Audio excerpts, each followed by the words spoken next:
तो नमस्कार दोस्तों, आज हम एक बहुत ही गंभीर मुद्दे पे बात करने वाले हैं। ये मुद्दा ट्रेनों से लेकर संबंधित है, ट्रेन दुर्घटनाओं से लेकर संबंधित है। तो चलिए शुरू करते हैं। हाल ही में कुछ समय पहले की एक घटना है जो कि बेहद दर्दनाक है। यह कहीं और की नहीं बल्कि अपने भारत के पश्चिम बंगाल की है। बात है 17 जून 2024 की सुबह की लगभग 9 बजे की बात है, जहाँ पर एक रेल दुर्घटना होती है जिसमें लगभग 12 लोगों की मृत्यु और 62 लोग घायल हैं और कुछ लोग गंभीर रूप से घायल हैं और कुछ लोगों को मामूली चोटें भी आई हैं। यह रेल दुर्घटना पश्चिम बंगाल के दार्जिलिंग जिले में निजवाड़ी स्टेशन के पास होती है। करीब सुबह के 9 बजे थे। इस घटना में एक गाड़ी होती है जिसका नाम होता है कंचनजंगा एक्सप्रेस।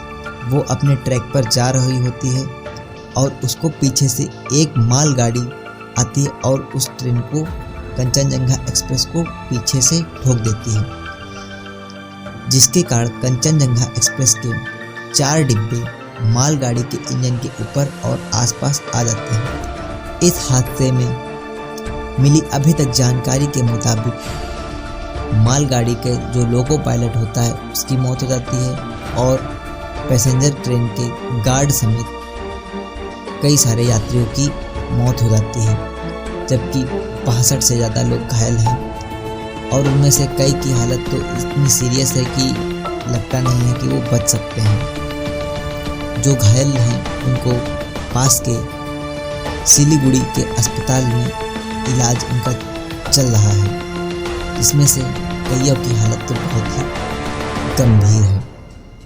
हादसे की वजह से दर्जनों ट्रेनें रद्द कर दी गई हैं और कई ट्रेनों के तो मार्ग ही बदल दिए गए हैं। इस हादसे पर बहुत से बड़े बड़े नेताओं ने अपना दुख प्रकट किया है। तो अब बात करते हैं कि कैसे हुआ एक्सीडेंट।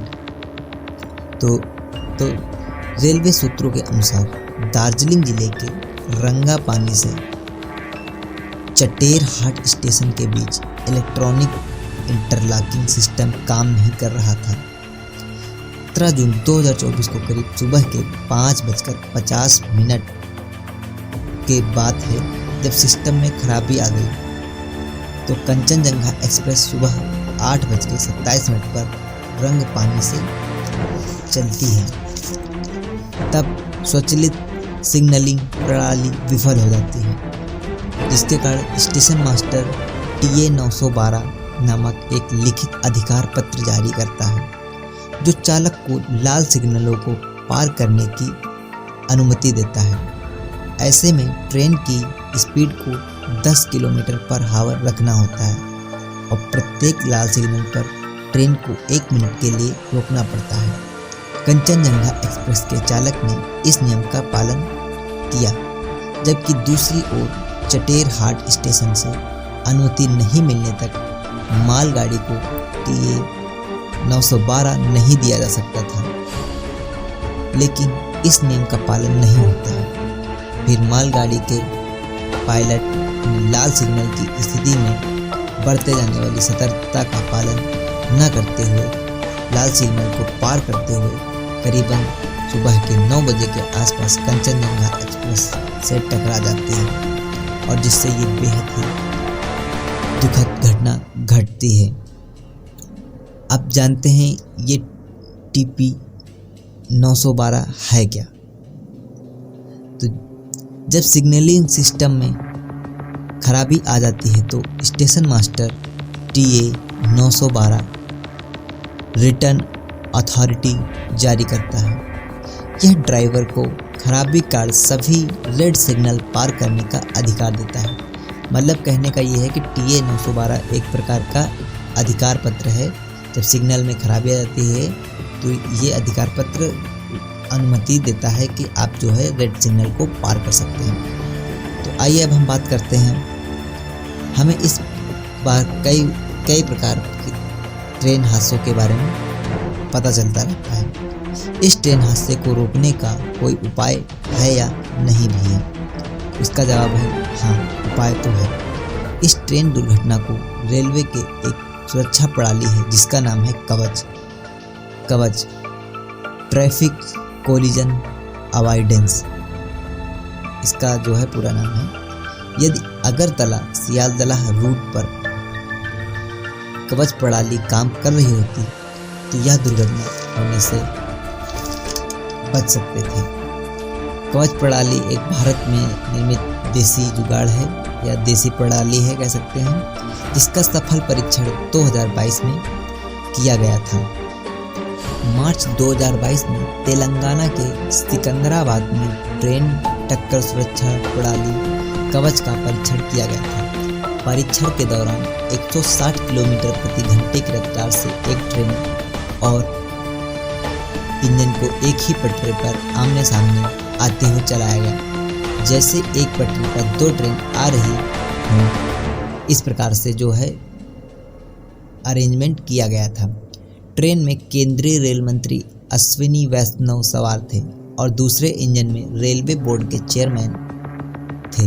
एक ही पटरी पर आमने सामने आ रहे ट्रेन और इंजन कवच टेक्नोलॉजी के कारण टकराए नहीं और परीक्षण सफल रहा। कवच ने रेल मंत्री की ट्रेन को सामने से आ रहे इंजन से लगभग 380 मीटर दूर ही रोक दिया था। आज जबकि पश्चिम बंगाल के इस दार्जिलिंग जिले में कंचनजंगा एक्सप्रेस ट्रेन का एक्सीडेंट हो गया है, तो सभी लोगों को जो है कवच की याद आ रही है। जब इसका सफल परीक्षण हो चुका था तो इसके बाद रेलवे को कवच के लिए पेटेंट मिल गया था। एक्सप्रेस ट्रेनों में कवच लगाने का काम 2016 में शुरू किया गया था, या एक प्रकार से कह सकते हैं कि इसके पहले आइडिया आया था। 2016 से जो है काम शुरू किया गया था। इस सुरक्षा प्रणाली को लगाने में प्रति किलोमीटर मतलब 1 किलोमीटर में 50 लाख रुपए का खर्च आता है। इसमें ट्रैक पर ऑप्टिकल फाइबर केबल बिछाने होते हैं। दूरसंचार टावर लगाने के साथ स्टेशनों में कई प्रकार के उपकरण आदि लगाए जाते हैं, जिसमें काफ़ी सारा खर्च लगता है। अब बात करते हैं, भारत में लगभग 69,000 किलोमीटर रेलवे ट्रैक है, जिसमें अभी तक 10,000 किलोमीटर पर कवच प्रणाली इंस्टॉल करने की तैयारी है, और जिसमें से लगभग 1500 किलोमीटर में जो है कवच प्रणाली को लगाया जा चुका है और 139 इंजनों में इसे इंस्टॉल भी कर दिया गया है। तो आइए अब हम बात करते हैं कि कवच प्रणाली है कैसे काम करती है या है क्या। तो कवच प्रणाली जो है, रेलवे ने चलती ट्रेनों पर हादसों को रोकने से बचाने के लिए स्वदेशी तकनीक से इसे विकसित किया था। यह तब काम करता है जब लोको पायलट ब्रेक लगाने में विफल हो या ब्रेक काम न कर रही हों, तो यह चलती ट्रेन में ब्रेक लगाकर हादसे को पूरी तरह से टाल देता है। यह दो परिस्थितियों में प्रभावी तरीके से रोकता है। तो कौन सी वो दो परिस्थितियाँ, चलिए बात करते हैं उनके बारे में। पहली परिस्थिति यह है कि दो ट्रेनें आमने सामने एक ही पटरी पर आ रही हों, तो लगभग 400 मीटर फासले पर दोनों ट्रेनों में अपने आप ब्रेक लग जाएंगे, जिससे एक बड़ा हादसा होने से टल जाएगा। और दूसरा क्या है, दूसरी बात, यदि कोई ट्रेन किसी अन्य ट्रेन के पीछे से आ रही हो उसी ट्रैक पर और सुरक्षित दूरी को क्रॉस कर गई हो, तो उसे एक निश्चित दूरी पर जो है रोक देते हैं। यह ट्रेन की ऐसी पहली घटना नहीं है, इससे पहले भी कई घटनाएं हो चुकी हैं।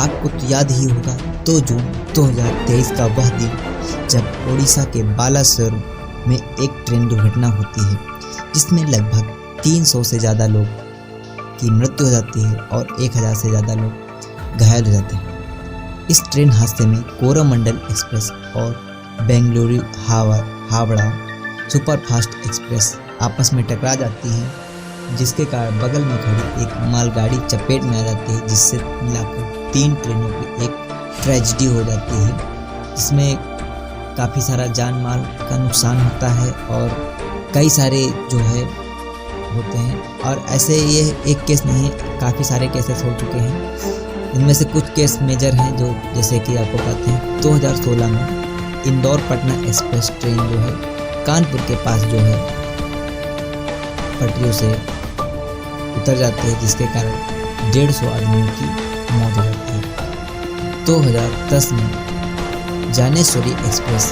क्रैश हो जाती है, goods train in West Bengal, and वहाँ पे जो है 146 पीपल मारे जाते हैं। और 2002 में कोलकाता न्यू दिल्ली राजधानी जो है प्लग्ड हो जाती है सोलन धाबी रिवर, जिसमें लगभग 120 लोगों की मौत हो जाती है।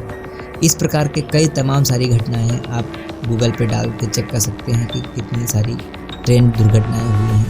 अब सवाल यह उठता है कि आखिरकार इनके जिम्मेदार कौन? आपको ये इन्फॉर्मेशन कैसी लगी आप जो है कमेंट करके बता सकते हैं। और इस घटना से हमें भी काफ़ी दुख है। हमारा उद्देश्य यह है कि जानकारी आप तक पहुंचाना, और अगर जानकारी अच्छी लगी हो तो दूसरों को भी वीडियो शेयर करें, और अगर चैनल पर नए हो तो सब्सक्राइब कर लें।